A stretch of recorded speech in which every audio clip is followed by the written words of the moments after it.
The radar screen flickers. Not a full blackout, just a stutter. A smear of green across black glass. An operator leans forward. Fingers hover over the console. He taps once. Nothing changes. Outside, the air is thick with salt and heat. The hum of cooling fans fills the bunker. Someone coughs. Someone else swears under their breath. Then the contacts vanish. Not fade, not move, just gone. Out in the strait, a tanker cuts through the water, its hull groaning under the weight of crude. The wake rolls slow and heavy, diesel fumes hanging low over the deck. No alarms, no missiles, no radio chatter. Just the steady churn of engines and the slap of water against steel. A U.S. destroyer follows behind, quiet. Too quiet for this place. For years, this stretch of water has been a trap. Too narrow, too exposed. Every movement watched, every signal tracked. The kind of place where a mistake turns into headlines in minutes.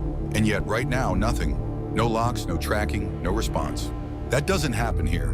Not unless something has gone very, very wrong. Or very, very right. The Strait of Hormuz does not forgive mistakes. Pull up a map and it looks harmless. A narrow ribbon between Iran and Oman. But zoom in, really zoom in, and the illusion breaks. The shipping lanes shrink into tight corridors, 2 miles wide in places, maybe less, depending on how you draw it. On the northern edge, the Iranian coastline rises in layers. Rock, dust, concrete. Radar domes sit on ridgelines. White, smooth, silent. Below them, batteries are tucked into folds of terrain, hidden under netting, inside reinforced tunnels, behind blast doors that never fully open. They don't need to. Every ship that enters the strait announces itself without speaking. Heat signatures, radar reflections, wake patterns, radio emissions, even the way sunlight hits the hull at certain angles. It all gets logged, sorted, matched. Iran built its system around that reality. Not one radar, not one missile site, a network, overlapping coverage, redundancy layered on redundancy. If one sensor blinks, another fills the gap. If one frequency gets jammed, another lights up. It's not elegant, it's stubborn, and that makes it hard to break. For the U.S. Navy, this changes everything. Carrier strike groups are designed for open water, space to maneuver, time to react, layers of defense stretching miles in every direction. In Hormuz, that space collapses, reaction time shrinks. Every approach vector is predictable. A carrier doesn't sneak through here. It announces itself from over the horizon. And once it's seen, the clock starts ticking. Anti-ship missiles don't need much warning. A few minutes, less if the launch sites are close enough. Add swarm tactics, add fast boats, add mines drifting just below the surface. Now it's not a show of force, it's a calculation. Commanders know the math. Push too close and you enter a kill zone where probability turns against you. Stay back and you lose control of the choke point that moves nearly a fifth of the world's oil. There's no clean option. For months, the balance held. U.S. ships stayed at distance. Iran watched from shore.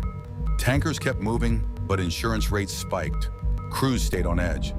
Every transit felt like rolling dice in slow motion. The Navy had firepower, no question. What it didn't have was invisibility. And in Hormuz, being seen as the problem that comes first. The shift didn't start with a missile. It started with a decision. Somewhere far from the strait, clean air, fluorescent lighting, screens full of models. Someone drew a line through the old plan. More ships, more escorts, more visible force. Doesn't work here. Different problem, different tool. 1. Break the eyes, not the weapons. The first realization was simple. Uncomfortable, but simple. You don't have to destroy the missile. You just have to make it blind. Every anti-ship system, no matter how advanced, relies on a chain. Detect, track, target, fire. Break the first link, the rest don't matter. In Hormuz, Iran invested heavily in that first link. Coastal radar, passive sensors, human observers with optics and radios. It's a layered detection web designed to reduce uncertainty. So the U.S. stopped trying to punch through it. Instead, the objective shifted. Collapse the sensor picture. Not permanently, that would escalate things fast. Just long enough to move. To enter the B-21, not as a bomber. Forget the image of a bomber dropping payloads. That's not the role here. The B-21, as imagined in this scenario, operates more like a conductor. Quiet, distant, controlling timing. High altitude, No visible profile, no obvious emissions. Inside, the systems don't just listen, they map. Every radar along the coast has a signature. Tiny variations, timing, imperfections, frequency habits, even aging components leave fingerprints. Those get collected, sorted, matched. Then comes the interesting part. Instead of blasting noise, classic jamming, the system feeds the network false reality. Not chaos, that's too obvious. Consistency, a clean sea where there should be ships. Phantom contacts drifting where nothing exists. Returns that look correct, but don't match anything physical. Operators don't panic immediately, they hesitate. That hesitation matters. 3, the feedback loop. Here's where things tighten. Every time a radar operator adjusts, changes frequency, switches mode, recalibrates, the system observes and adapts. Not instantly, not perfectly, but fast enough. Think of it as a loop. Detect the radar, identify its behavior, inject tailored interference or deception, watch how it reacts, adjust again, repeat. The goal isn't to overpower, it's to stay just ahead. If done right, the operator starts questioning the screen. Is that real? Was that always there? Why did it disappear? Confidence drops before capability does. And once confidence drops, decision-making slows. 4, why total blindness is a myth. Here's where the original narrative goes too far. No system wipes out an entire sensor grid cleanly. Reality is messier. Some radars will still work. Some observers will still see movement. Some data will get through, but it doesn't have to be perfect. If detection probability drops from, say, reliable tracking to intermittent uncertainty, that's enough to change behavior. Missile crews hesitate without solid targeting data. Command nodes delay authorization. Redundant systems start contradicting each other. The network doesn't die, it fractures. And fractured systems are slow. 5, the corridor concept. Instead of dominating the whole strait, the idea is narrower. Create a temporary corridor, a slice of space where detection is degraded enough that movement becomes possible. Not invisible, just ambiguous. Maybe 20 to 30 nautical miles wide, maybe shifting over time. Inside that corridor, surface ships reduce emissions, aircraft fly profiles that minimize exposure. Electronic support continues to shape the environment. Outside it, the system still works, which is fine. The objective isn't control, it's passage. 6, the 72-hour window, plausible or not. Holding that corridor for 72 hours, that's where skepticism kicks in. Maintaining pressure on a defensive network that long would require continuous presence, airborne assets cycling in and out, constant adaptation coordination across domains, space, cyber, air, sea, and even then degradation, not total suppression. More likely you'd see windows opening and closing, periods of higher and lower visibility, tactical pauses as both sides adjust. But even intermittent windows can be enough. Ships don't need days, they need hours. 7, why carriers stay back anyway. Even with all this, carriers probably don't rush in. Too big, too valuable, too visible. Instead, destroyers and smaller assets move forward. Aircraft extend reach from distance. Submarines operate quietly beneath the surface. The carrier remains the backbone, but not the tip of the spear. That's a shift in mindset.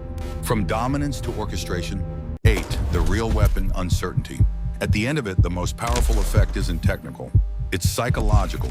If radar operators stop trusting their systems, they hesitate. If commanders aren't sure what's real, they delay. If missile crews don't have clean targeting data, they hold fire. No explosion, no crater. Just a chain that never fully completes. And out on the water, engines keep turning. Steel cuts through black waves. No alarms, no launches. Just movement through a space that, hours ago, was closed. After the ships pass, the silence doesn't end. Back in command centers, different countries, different uniforms, the same question keeps surfacing. What exactly just happened? 1, war without impact marks. There are no craters to analyze, no wreckage to photograph, no intercepted missile debris to parade in front of cameras. Just logs, messy ones. Checksum errors, signal spikes, systems rebooting without clear cause, radar tracks that appeared, held for a second, then dissolved into noise, operators writing notes that don't sound confident, unconfirmed contact, signal anomaly, possible interference. That's the new battlefield. If you can disrupt perception without leaving physical damage, you shift the threshold of conflict. You operate below the line that triggers immediate retaliation. And that's dangerous, because it's harder to prove, harder to attribute, easier to repeat. 2. Deterrence starts to blur. Traditional deterrence is visible. Ships, aircraft, missiles lined up where satellites can see them. This is different. You don't see spectrum dominance.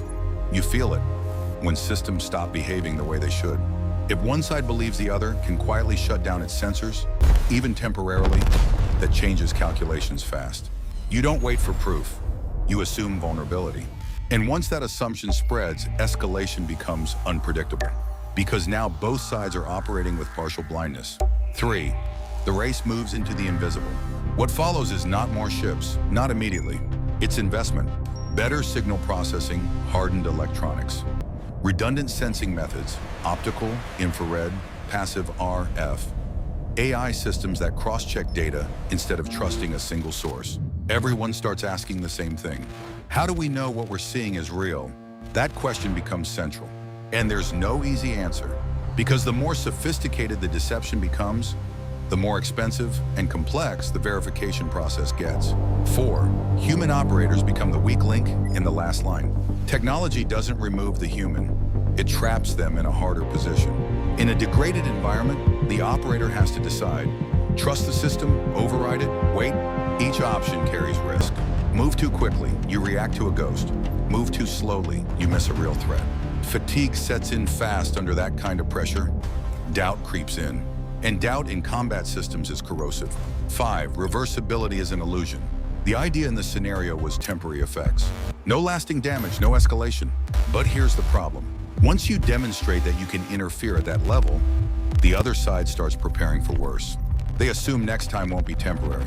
So they harden systems, they decentralize, they pre-authorize responses. The next encounter becomes more brittle. Less room for hesitation, less tolerance for ambiguity. Ironically, a tactic meant to avoid escalation can make future escalation more likely. 6. This doesn't stay in Hormuz. What works in a narrow strait applies elsewhere. Baltic Sea, South China Sea, Eastern Mediterranean. Any place where sensors are dense, geography compresses movement, reaction time is short. The model carries over. You don't need to dominate everywhere. You just need to open windows. 7. The strategic shift is already underway. The real takeaway isn't about one aircraft or one operation. It's about a shift in how power is applied. Old model, destroy capability. New model, distort perception. If you can control what the enemy believes is happening, even briefly, you don't need overwhelming force. You just need timing. And that's the uncomfortable part. Because unlike missiles or ships, this kind of capability is hard to display, hard to regulate, and nearly impossible to verify from the outside. It operates in the gaps, and those gaps are getting wider. The screen comes back, not fully, just enough to show something again. Lines, symbols, movement. The operator exhales, leans back, rubs his eyes with the heel of his hand. The hum in the room hasn't changed, but it feels louder now. Out in the strait, the ships are already gone. No explosion marked their passage. No plume of smoke, no warning shot across the bow. Just a gap. Brief, controlled, and then closed again. That's the point. This isn't about overpowering defenses. It's about slipping between them, quietly, precisely, on your terms. The old image of dominance, carrier groups pushing forward, visible strength, undeniable presence, that still matters. But it's no longer enough in places like Hormuz. Too tight, too exposed, too many eyes. So the approach changes. Not louder, smarter. You don't break the wall, you make it look the other way. And that raises a harder question. If the next conflict begins the same way, no warning, no visible strike, just systems failing, signals distorting, decisions slowing, how do you even know it started? There's no clean answer, only this. The side that controls what the other sees, controls what the other does next. And by the time you realize your picture isn't real, it's already too late.